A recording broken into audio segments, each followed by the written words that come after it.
Malarchuk was a Canadian ice hockey goaltender for the NHL from 1981 to 1992. He survived a life-threatening injury in 1989 when another player's skate blade sliced his carotid artery and jugular vein, causing immediate massive blood loss. As an opposing team member skated down the rink toward the goal, he was blocked, sending his skate blade flying toward Malarchuk's unprotected neck. As blood started to spurt out onto the ice, all Clint could do was try to keep pressure on the wound. Even the commentators were utterly disgusted at the sight of it, imploring that the cameras turn away from the injured player. Malarchuk lost 1.5 liters of blood, and it took doctors a total of 300 stitches to close the 6-inch wound. In 1977, when Lakers power forward Kermit Washington punched Houston Rockets forward Rudy Tomjanovich, the game of basketball was never the same. Back in those days, being physical was just a part of the game. Roughing up an opposing player was often overlooked by refs. During the game, there was a scuffle between two players on opposing teams. Tomjanovich ran up right behind Washington, who turned around to deliver a nearly fatal right-hand punch to Tomjanovich's face. The hit knocked him to the floor, leaving him in a pool of blood. Rudy suffered a dislocated skull, with spinal fluid leaking into his mouth. Famous Laker Kareem Abdul-Jabbar said the hit sounded like a melon being dropped onto concrete. This event has been described as the punch that changed professional basketball, because since then, the NBA has established much stricter regulations in the fouling system.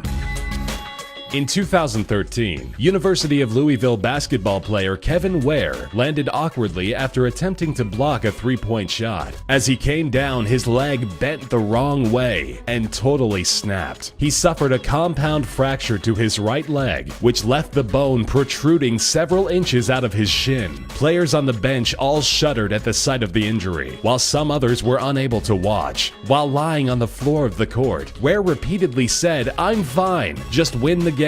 He was then carried off on a stretcher and taken to a nearby hospital. Miraculously, his team went on to win not only the quarterfinals but also the NCAA championship, where Kevin was allowed the honor of cutting the net from the hoop. Because of Anquan Boldin's determination and tenacity, he has been described as one of the toughest football players of all time. During the final seconds of a 2008 game against the New York Jets, Anquan went up to catch a pass from Cardinals quarterback Kurt Warner. As the ball firmly entered his grasp, he was hit from the back, propelling his head forward into an opponent's helmet. The impact knocked him out cold and left him with severe injuries to the face and chin. He had surgery for a fractured sinus membrane, which required 7 plates and 40 screws to fix. After missing only 2 games, Anquan returned to the field and shocked the stadium by catching 2 touchdown passes.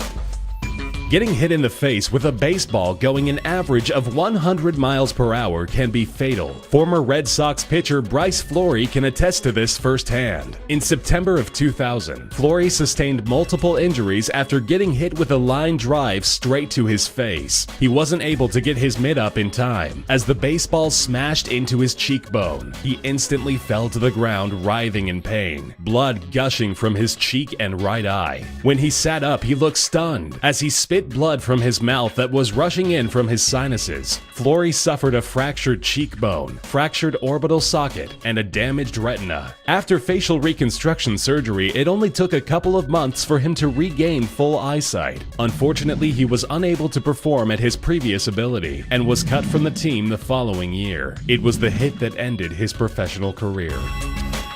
There's no doubt about it. Soccer is one of the most dangerous sporting events on the planet. When players are running at each other at full speed, the odds of injury are at an all-time high. One of the wildest injuries happened in 1981, when Evad Lenin suffered a huge laceration from an opposing team member. As the two men collided, Lenin's thigh was slit open, resulting in a deep wound of about 10 inches. The cut was so deep that fans could see the bone exposed through the muscle tissue. Although a gash like this should cause a player to shudder in extreme agony, Lenin was overcome with anger about the incident. Struggling to stand, he got up to vent his frustrations at the other team's coach. He rushed over and started screaming at the team manager, blaming him for instigating the foul by encouraging his players to be overly aggressive. After 23 stitches and 2 weeks of recovery, Lenin was back in action on the field.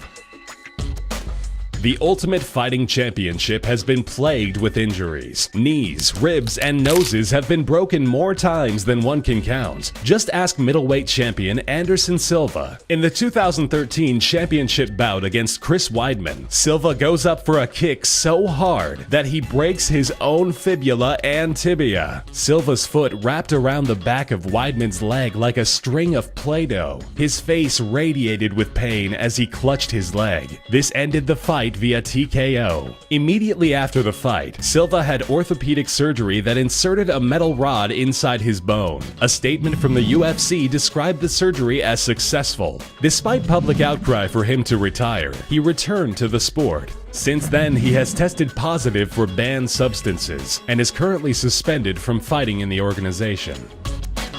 Downhill skiing is one of the most dangerous sports in the world, and sometimes fatal. Professional skiers put their lives on the line every time they make their way down the slopes. Austrian retired alpine skier Matthias Lanzinger knows this from experience. In a 2008 World Cup Super G run, he loses his footing coming over a hill and crashes into one of the gates. After hitting the ground at a high rate of speed, he becomes unconscious. His lifeless body tumbled down the slope, twisting and spiraling until he slides into a boundary fence. The accident all but destroyed his leg as he was airlifted to a hospital. Due to inadequate circulation below the knee, his leg was subsequently amputated.